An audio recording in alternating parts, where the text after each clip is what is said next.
Dimanche 7 juillet 2024, un jour dans le ministère de Jésus. Merci de nous retrouver sur votre chaîne L'Aventure dans la Parole. C'est le début de la semaine et peut-être vous profitez de ces heures pour faire le ménage ou encore pour faire d'autres travaux dans votre jardin, couper de l'herbe ou encore aller à la plage ou toute autre chose. Mais avant tout, vous avez décidé de passer du temps dans la méditation quotidienne et nous vous souhaitons une bonne écoute avec nous. Notre communauté s'agrandit et c'est grâce à vous. Soyez vous aussi actifs avec nous pour répondre le message en likant et en partageant le lien. Nous vous invitons à vous abonner pour recevoir les notifications chaque jour. Et pour un confort d'écoute en continu, nous vous proposons la playlist de chaque semaine. Le texte à mémoriser de cette semaine que nous vous invitons à dire avec nous se trouve dans Marc chapitre 1er, le verset 17. Jésus leur dit : « Venez à ma suite et je vous ferai devenir pêcheurs d'humains. » Nous vous invitons à le redire avec nous. Marc chapitre 1er, le verset 17. Jésus leur dit : « Venez à ma suite et je vous ferai devenir pêcheurs d'humains. » De qui Jésus détenait-il son pouvoir de persuasion ? Pourquoi Jésus était-il si puissant ? Les réflexions de cette semaine nous aident à répondre à ces questions. Et aujourd'hui, nous le ferons avec la séquence « Suivez-moi. » Nous vous invitons à lire avec nous Marc chapitre 1er, les versets 16 à 20. Et nous répondrons à cette question. Qui étaient les hommes que Jésus appela comme disciples et quelle fut leur réponse ? Marc 1, versets 16 à 20. Comme il passait le long de la mer de Galilée, il vit Simon et André, frères de Simon, qui jetaient un filet dans la mer, car ils étaient pêcheurs. Jésus leur dit : « Suivez-moi, et je vous ferai pêcheurs d'hommes. » Aussitôt, ils laissèrent leur filet et le suivirent. Étant allé un peu plus loin, il vit Jacques, fils de Zébédée, et Jean, son frère, qui eux aussi étaient dans une barque et réparaient leur filet.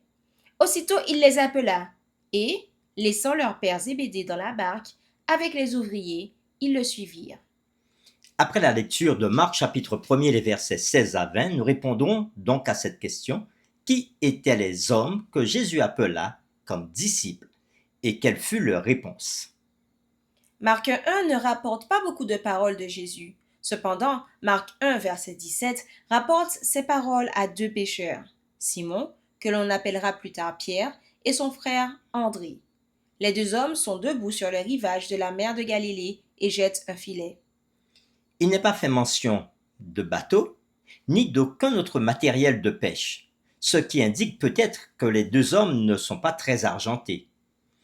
Dans Marc chapitre 1er, versets 19 et 20, Jacques et Jean se trouvent à bord d'un bateau avec leur père et des serviteurs, ce qui indique qu'ils sont plus à l'aise financièrement que Pierre et André.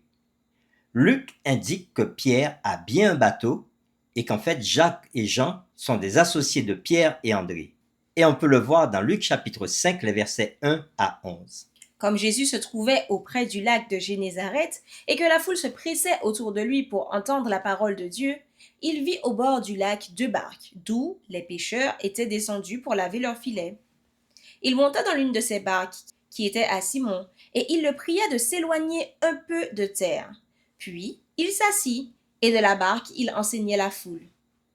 Lorsqu'il eut cessé de parler, il dit à Simon : « Avance en pleine eau et jetez vos filets. » Simon lui répondit : « Maître, nous avons travaillé toute la nuit sans rien prendre.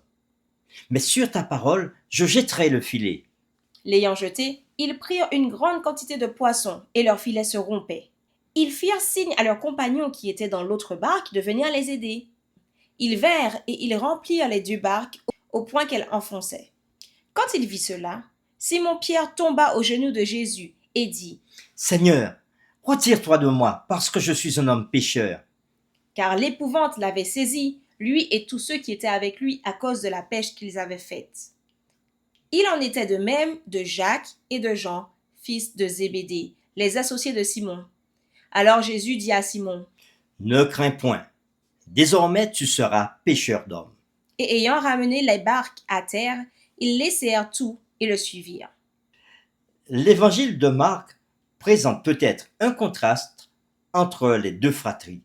Et afin d'illustrer cette différence, Jésus appelle aussi bien ceux qui ont moins de ressources que ceux qui en ont davantage à être ses disciples. L'appel que Jésus lance à ces hommes est simple, direct et prophétique. Il les appelle à le suivre, c'est-à-dire à devenir des disciples. Il indique que s'ils répondent à son appel, il se chargera de faire d'eux des pêcheurs d'hommes. Réfléchissez. Pourquoi ces hommes ont-ils tout quitté aussitôt pour suivre Jésus? Marc 1, versets 16 à 20. L'évangile de Jean complète le tableau dans Jean 1, versets 29 à 42. Le lendemain, il vit Jésus venant à lui et il dit, « Voici l'agneau de Dieu qui ôte le péché du monde. C'est celui dont j'ai dit, après moi vient un homme qui m'a précédé, car il était avant moi. Je ne le connaissais pas, mais c'est afin qu'il fût manifesté à Israël que je suis venu baptiser d'eau. » Jean rendit ce témoignage.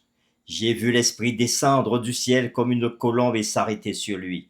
Je ne le connaissais pas, mais celui qui m'a envoyé baptiser d'eau, celui-là m'a dit, celui sur qui tu verras l'Esprit descendre et s'arrêter, c'est celui qui baptise du Saint-Esprit. Et j'ai rendu témoignage qu'il est le Fils de Dieu. Le lendemain, Jean était encore là avec 2 de ses disciples, et ayant regardé Jésus qui passait, il dit, « Voici l'agneau de Dieu. » Les 2 disciples l'entendirent prononcer ces paroles et ils suivirent Jésus. Jésus se tourna et voyant qu'ils le suivaient, il leur dit, « Que cherchez-vous » Ils lui répondirent, « Rabbi, ce qui signifie maître. Où demeures-tu ? Venez, Leur dit-il. Et voyez. » Ils allèrent et ils virent où il demeurait, et ils restèrent auprès de lui ce jour-là. C'était environ à la 10e heure. André, frère de Simon-Pierre, était l'un des 2 qui avaient entendu les paroles de Jean et qui avaient suivi Jésus. Ce fut lui qui rencontra le premier son frère Simon, et il lui dit, « Nous avons trouvé le Messie. » ce qui signifie Christ. Et il le conduisit vers Jésus. Jésus l'ayant regardé, dit, « Tu es Simon, fils de Jonas. Tu seras appelé Céphas. » ce qui signifie Pierre. Fin de la lecture. Il semble que les frères étaient des disciples de Jean-Baptiste et l'avaient entendu proclamer que Jésus était l'agneau de Dieu qui enlève le péché du monde, ce que nous avons lu au verset 29 de Jean chapitre 1er. Ils avaient rencontré Jésus et passé du temps avec lui près du Jourdain. Par conséquent, quand ils acceptent l'appel de Jésus, cela n'a rien d'une plaisanterie ou d'une aventure. Leur décision a été mûrement réfléchie. Mais pourquoi Marc ne donne-t-il pas plus de détails? Sans doute pour mettre en avant la puissance de Jésus. Il appelle, des pécheurs bien disposés répondent, et leur vie et le monde lui-même changent à jamais. Pour terminer, réfléchissons à cette question. Qu'avez-vous été appelé à abandonner pour suivre Jésus? Réfléchissez à ce qu'implique votre réponse, notamment si vous n'en trouvez aucune. Nous vous invitons à prier avec nous. Seigneur Dieu, tout au long de cette semaine, tu nous invites à considérer la première partie du ministère de Jésus tel qu'il est raconté dans Marc chapitre 1er. Et à travers ce ministère de Jésus, nous voyons comment il appelle des disciples à le suivre, à répondre à cet appel. Oui, c'étaient des pécheurs, des hommes qui n'avaient pas une grande éducation. Certains étaient moins fortunés que d'autres. Mais tels qu'ils étaient, ils ont répondu à ton appel. Ils ont abandonné leur barque, leur filet, leur père pour te suivre.